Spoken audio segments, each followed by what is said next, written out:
Halo, salam jumpa, salam persaudaraan. Kali ini kita berbicara tentang bagaimana iblis membangun kerjasama, membangun jaringan dengan manusia sesama kita sendiri.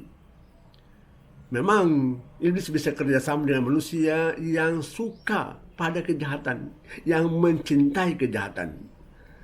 Dan kita semua sudah tahu bahwa kalau iblis kerja, mau menghancurkan manusia, dan justru orang-orang itu juga mau menghancurkan manusia sesamanya sendiri.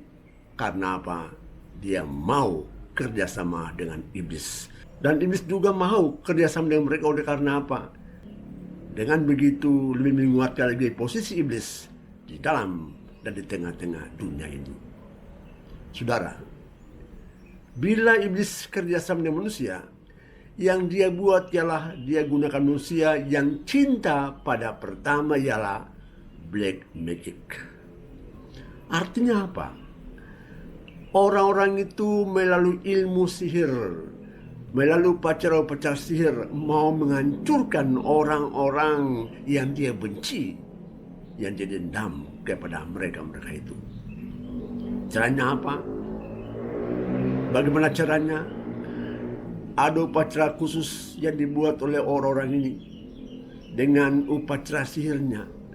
Kemudian dia sudah tahu siapa yang jadi sasaran dia. Dia berusaha untuk menghancurkan dia. Lalu kemudian orang yang kena sihir ini sakit badannya. Badan terasa sakit. Orang itu juga berlaku aneh. Kenapa? Karena dalam dirinya sudah ada juga benda-benda asing yang tak ada gunanya yang tinggal dalam tubuh manusia. Entah itu paku, entah itu pasir, entah itu batu-batu kerikil. Apa saja bisa masuk dalam tubuh manusia. Karena apa? Karena iblis kerjasama dengan orang-orang itu. Tentang black magic ini ataukah juga santet-santet itu, guna-guna itu, banyak orang yang saya sudah hadapi. Yang keluar dari tubuhnya ialah waktu dia muntah ya. Dia muntah itu paku-paku, batu-batu, macam-macam yang terjadi. Membuat orang ini yang kena santet itu tidak merasa aman, bahkan sakit tubuhnya, terluka. Tapi saudara sekalian, tidak perlu takut. Oleh karena apa? Doa kepada Tuhan dan Tuhan akan bantu kita. Berdoa kepada Tuhan, minta bantuan Tuhan, dan kemudian oleh Tuhan orang itu akan disembuhkan karena campur tangan Allah sendiri. Ya, banyak orang sudah mengeluh bahwa kena ini, kena itu, kena itu. Ya, marilah kita datang berdoa kepada Tuhan, minta bantuan Tuhan, supaya saudaramu, adikmu, kakakmu, bapamu, mamamu itu tersembuhkan karena jamahan Tuhan. Yang kedua, masalah mantra. Saudara sekalian, mantra itu ada dua cara. Cara langsung dan cara tidak langsung. Cara langsung ialah juga lewat satu upacara sihir memang. Kemudian orang bersangkutan itu menggunakan benda-benda khusus disihir. Kemudian dia masukkan ke makanan-makanan ataukah juga ke minuman-minuman. Lalu orang bersangkutan makan. Dan yang pertama ialah yang bersangkutan merasa sakit perut. Orang yang kena mantra ini akan sakit perut.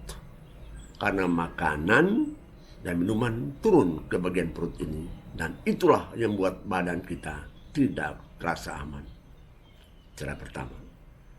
Cara kedua ialah manusia yang jadi sasaran dia itu dibuat dalam bentuk boneka. Sudah lihat boneka. Kemudian jarum dipasang pada bagian-bagian hidung, ataukah juga pada bagian mata, ataukah juga pada bagian leher, ataukah pada bagian dada, pada bagian perut, atau mana saja sesuka hati dari orang yang buat mantra itu. Apa yang terjadi? Bagian-bagian yang ditusuk dengan jarum itu akan sakit. Sangat sakit. Luka. Dan kalau tidak cepat diselesaikan, yang bersangkutan pelan-pelan lemas dan juga bisa mati hanya karena masalah-masalah entah santet, entah mantra, dan lain sebagainya. Saudara sekalian, saya katakan sekali lagi, jangan takut. Ada Tuhan yang bisa bantu. Yang ketiga, mantra juga bisa melalui mata manusia. Artinya apa? Orang yang normal sekalipun juga dipakai matanya, kemudian lewat mata yang bersangkutan yang sudah kena mantra itu, kena pada orang lain yang menjadi sasaran dia. Lihat, begitu terjadi kontak antar mata antara dua orang ini, maka yang berhadapan dengan dia akan kena mantra itu. Contoh, seorang pemuda yang sebenarnya cinta pada seorang wanita, ya, ditanyakan mau berpacaran, wanita tidak mau. Apa yang terjadi? Laki-laki ini kemudian mencari orang yang tahu bagaimana bisa menaklukkan perempuan itu. Oh, gampang. Melalui mata dia. Mantra dimasukkan ke mata dia. Kemudian lewat pandangan dia dengan laki-laki, dengan perempuan itu, lama-kelamaan, ya tidak lama ya, dalam waktu yang singkat, perempuan tadi akhirnya jatuh cinta sama laki-laki ini. Padahal awalnya perempuan menolak laki-laki ini, tidak mau berpacaran. Tapi karena mantra itu, akibatnya apa? Laki-laki ini begitu kontak dengan perempuan ini, hanya melalui saling pandang memandang antara keduanya, perempuan kemudian takluk pada laki-laki ini. Lihat itu, cara kerja iblis melalui tindakan-tindakannya tidak gampang. Melalui tindakan-tindakan mantra, ilmu sihir itu dipakai oleh orang-orang lain. Yang keempat, hati-hati mengutuk orang.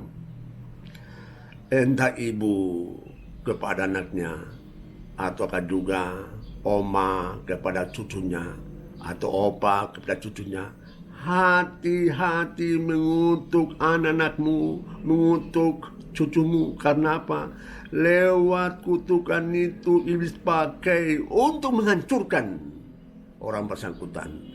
Apa yang oma bilang, apa yang ibu bilang untuk anak ini, sesuai dengan kutukan itu akan terjadi. Karena iblis menggunakan kutukanmu itu menghancurkan anakmu yang Anda cintai, Anda sayangi, tetapi hanya karena emosional, akibatnya anakmu kena kutukan itu.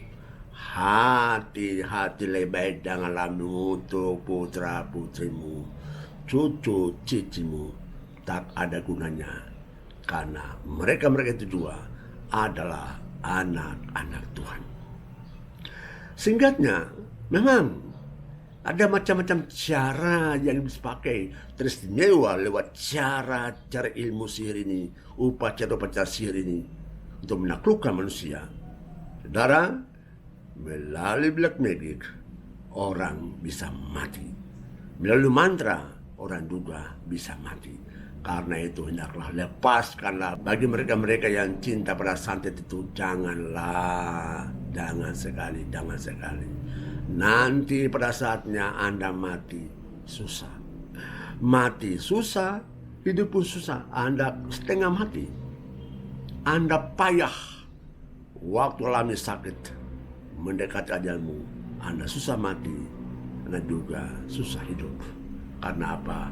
Badan Anda juga sudah dimakan habis juga oleh iblis sendiri. Marilah kita menyatu dengan Tuhan Allah. Hati Tuhan itu hati yang penuh kasih. Kasihlah sama manusia seperti kau mencintai dirimu sendiri. Orang yang suka santet itu, lepaskanlah perbuatanmu. Yang suka buat mantra itu, lepaskanlah perbuatanmu. Tak ada gunanya. Karena nanti pada saatnya Anda akan mengalami susah sendiri karena tindakanmu yang tidak pas di mata Tuhan. Sampai jumpa.